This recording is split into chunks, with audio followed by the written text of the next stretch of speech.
ராகுல் ரொம்பவே சுட்டியான துருதுருப்பான பையன். அவனுக்கு புதுசு புதுசா நிறைய விஷயங்களை தெரிஞ்சுக்கணும், கத்துக்கணும் அப்படிங்கிற ஆர்வமும் உண்டு. ஆனா அதுல தான் ஒரு பிரச்சனை.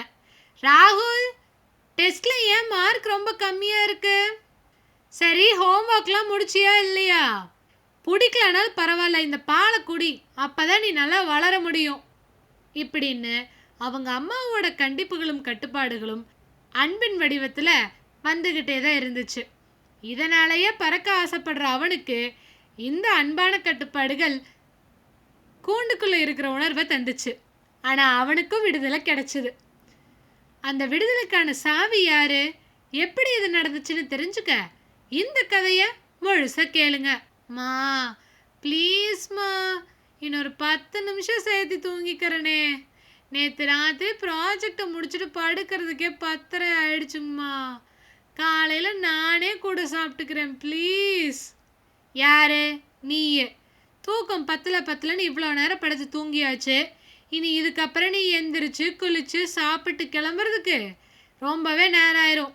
எந்திரி சீக்கிரம் அப்படின்னு அவன் போத்திட்டு இருக்க போர்வையை எடுத்து வச்சுட்டு ஃபேனை ஆஃப் பண்ணிட்டு அவங்க அம்மா வெளியில் வர்றாங்க. அவங்க இருந்தது கமலா பாட்டி வீட்டில். பாட்டிக்கு பார்த்தனியுமே பாவமாக இருந்தது. திட்டிட்டு வந்து தேவகி கிட்ட கேட்குறாங்க, ஏன் தேவகி குழந்தைய திட்டுற? இன்னைக்கு என்ன லீவு நாள் தானே, இன்னும் கொஞ்ச நேரம் தூங்கினா என்ன ஆயிடும்? 8 வயசு குழந்தைய இவ்வளவு விரட்டுறது அவசியமா சொல்லு?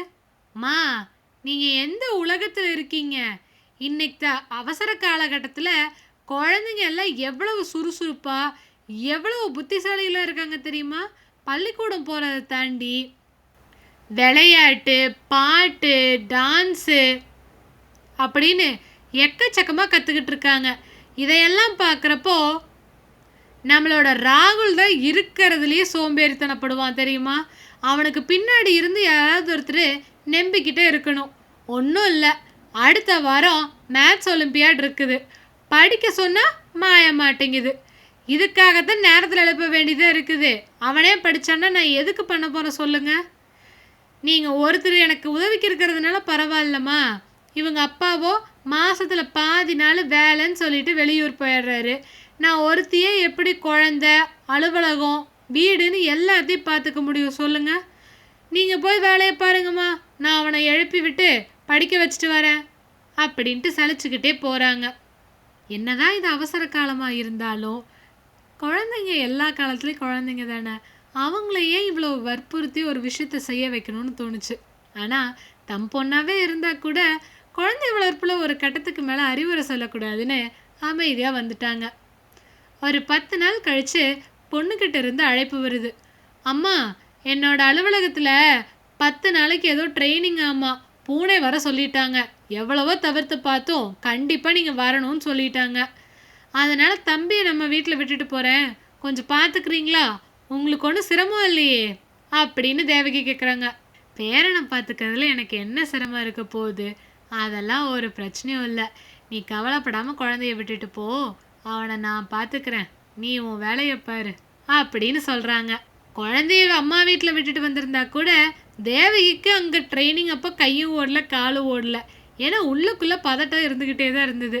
நாம் வேலை செய்ய சொன்னாவே ஒரு வேலையும் செய்ய மாட்டான். இதில் அம்மாவை போட்டு என்ன பாடுபடுத்துகிறானோ பாவம். ஊருக்கு போனோன்னையும் எந்த பிரச்சனையும் ஆகாமல் இருந்திருக்கணும் கடவுளே அப்படின்னு புலம்பிக்கிட்டே இருந்தாங்க. ஆனால் உண்மையிலேயே 10 நாள் கழித்து ஊருக்கு வந்தனையும் அம்மா வீட்டுக்கு போனால் உண்மையிலேயே அதிர்ச்சி தான் காத்திருந்தது. அவங்க எதிர்பார்க்காத அதிர்ச்சி என்னென்னா, அம்மா ஹாலில் உட்காந்து பேப்பர் படிச்சுக்கிட்டு இருந்தாங்க. ஆனால் சமையக்கட்டில் சத்தம் கேட்குது. என்னம்மா, நீ இங்கே இருக்கப்போ சமையல் அறையில் எப்படி சத்தம்? உள்ளே போய் பாரு, ஓ அருமை மகன்தான் தோசை ஊற்றிக்கிட்டு இருக்கான் அப்படின்னு சொல்கிறாங்க. ராகுல் அழகாக தோசை ஊற்றிட்டு அம்மாவை பார்த்து சிரிக்கிறான். அதுக்கப்புறமா சாப்பிட்டுட்டு அவனோட தட்டத்தை எல்லாம் கழுவி வச்சுட்டு ஹோம்ஒர்க் செய்யறதுக்கு போயிட்டான். மா, 10 நாள் தாம்மா வெளியூர் போயிருந்தேன், அதுக்குள்ளே என்னம்மா மந்திரம் போட்டீங்க? சொன்னாவே ஒரு வேலையும் செய்யாத என் பையன் சொல்லாமல் இன்னைக்கு அத்தனை வேலையும் செய்கிறானே, என்ன பண்ணீங்க சொல்லுங்க சொல்லுங்க.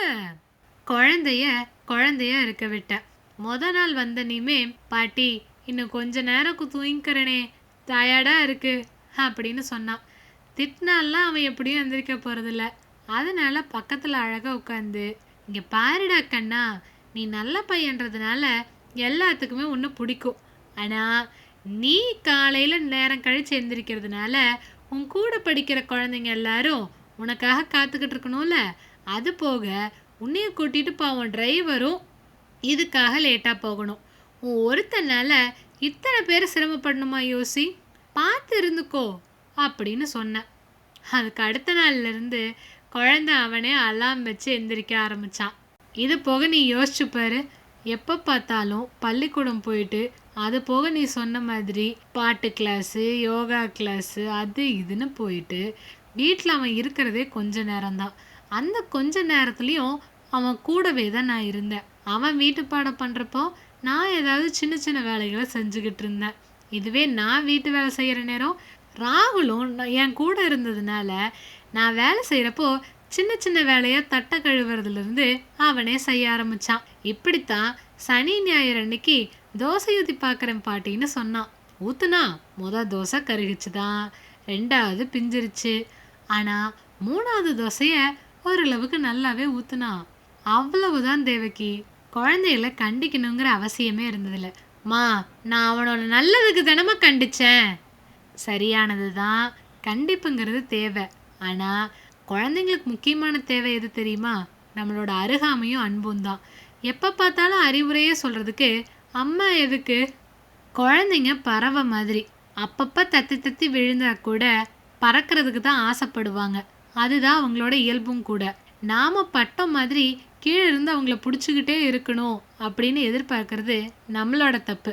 நீ குழந்தை மேலே இருக்க அன்புனாலையும் அவன் எல்லாத்தையும் தெரிஞ்சுக்கணுங்கிறதுக்காக அவனுக்கு கட்டுப்பாடு விதிக்கிற, எப்படி பண்ணு அப்படி பண்ணுன்னு சொல்கிற.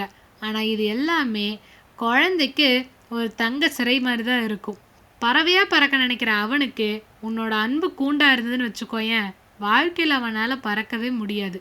கொஞ்சம் உன்னோட அன்பான பிடியை தளர்த்துனாவே அவனுக்கான வெளியும் சுதந்திரமும் நல்லாவே கிடைக்கும். அவனுக்கு பிடிச்ச மாதிரி அவன் பறக்க ஆரம்பிப்பான். என் கூட இருந்தப்போ இருக்கிற சந்தோஷத்தை விட நீ கொடுக்குற அந்த ஊக்கத்தினாலையும் உற்சாகத்துலேயுமே பையன் இன்னும் நல்லா படிப்பான், இன்னும் சந்தோஷமாக இருப்பாம்மா அப்படின்னு கமலா பாட்டி சொன்ன அந்த நிமிஷம் தேவகிக்கு எங்கேயோ ஒரு பக்கம் உண்மை புரிஞ்சுது.